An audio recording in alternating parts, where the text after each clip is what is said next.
Aimeriez-vous toujours vivre en la présence du Seigneur? Imitez le prophète Siméon. Devenez juste et pieux.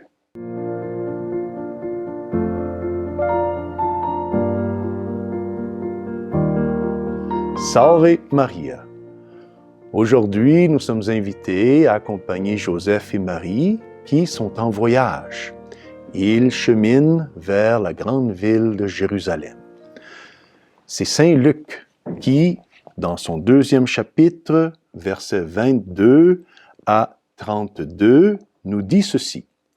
Quand arriva le jour fixé par la loi de Moïse pour la purification, les parents de Jésus le portèrent à Jérusalem pour le présenter au Seigneur.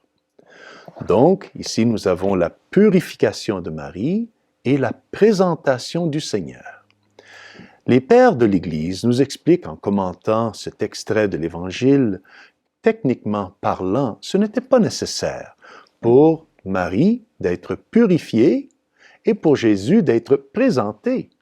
Parce que Marie, lorsqu'elle a conçu et lorsqu'elle a donné naissance à l'enfant Jésus, elle était sans tache du péché originel. Et ensuite, le Seigneur Jésus, pourquoi devait-il être présenté au temple? Pour être présenté à Dieu, lui, le Seigneur Jésus, qui était Dieu, Dieu fait homme. Donc, les pères de l'Église nous expliquent que Joseph et Marie ont voulu procéder à cette purification et à cette présentation par obéissance à la loi de Moïse, parce qu'ils voulaient nous enseigner à être obéissants. Le mystère de l'obéissance est un mystère agréable à Dieu, que nous devrions essayer de redécouvrir, donc obéissant à la loi de Dieu, mais aussi obéissant aux bonnes coutumes et aux bonnes lois de notre société ici aujourd'hui, afin de vivre toujours en harmonie, de vivre en paix entre nous. Ceci est la première leçon que nous apprenons aujourd'hui, la leçon de l'obéissance. Ensuite, il y a une autre leçon. C'est par rapport au prophète Siméon. Le prophète Siméon, c'est un homme déjà âgé qui, pendant toute sa vie, avait prié et désiré la grâce de pouvoir voir le Messie avant de décéder. Et alors, le voici au pied du temple, en train de recevoir l'enfant Jésus, le Messie annoncé par les prophètes, dans ses bras. Eh bien, qu'est-ce qui a fait que lui, il a été choisi parmi tant d'autres hommes de Jérusalem pour recevoir l'enfant Jésus? Pourquoi le prophète Siméon et aucun autre homme? Eh bien, écoutons ce que Saint Luc nous dit du prophète Siméon. Or, il y avait à Jérusalem un homme appelé Siméon. C'était un homme juste et religieux. Voilà les deux qualités qui faisait que le prophète Siméon était si spécial. Pourquoi il a été choisi?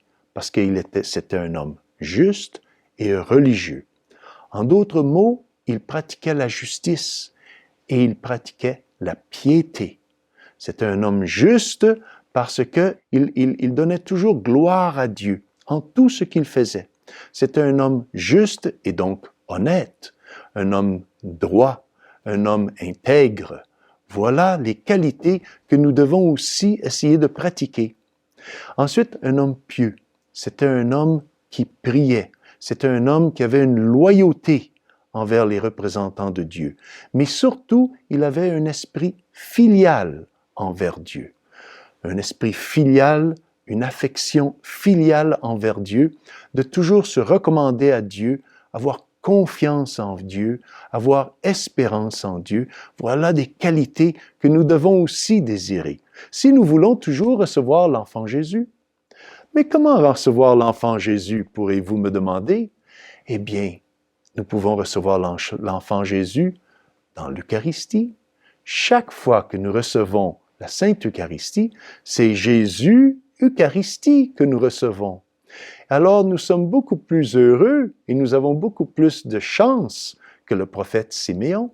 chaque fois alors que vous recevez l'Eucharistie, pensez au prophète Siméon, que lui a reçu l'enfant Jésus, l'enfant Eucharistie, dans ses bras.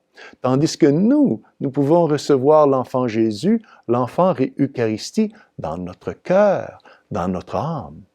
Mais, rappelons-nous que si nous voulons que l'enfant Jésus ait le pouvoir de pouvoir toujours ainsi opérer profondément dans nos âmes et de nous transformer, nous devons être justes et pieux. Le plus que nous pratiquons la justice, l'honnêteté, la droiture, le plus que nous pratiquons la piété, donc cette affection filiale envers Dieu, cette confiance envers Dieu, cette loyauté envers Dieu et envers ses représentants, les saints, les anges, alors le plus que l'enfant Jésus va avoir le pouvoir de nous transformer, de nous faire progresser dans nos vies spirituelles. Prions à Notre-Dame. Demandons à Notre-Dame cette grâce. D'abord, de l'obéissance. Demandons de pouvoir pratiquer ce mystère de l'obéissance envers Dieu en toutes choses. Ensuite, de pouvoir ainsi aussi pratiquer la vertu cardinale de la justice, d'être juste, d'être des hommes intègres, des hommes honnêtes. Ensuite aussi la piété, cette affection filiale. C'est ce que je vous souhaite à vous tous et que Dieu Tout-Puissant vous bénisse. Au nom du Père, du Fils et du Saint-Esprit. Amen.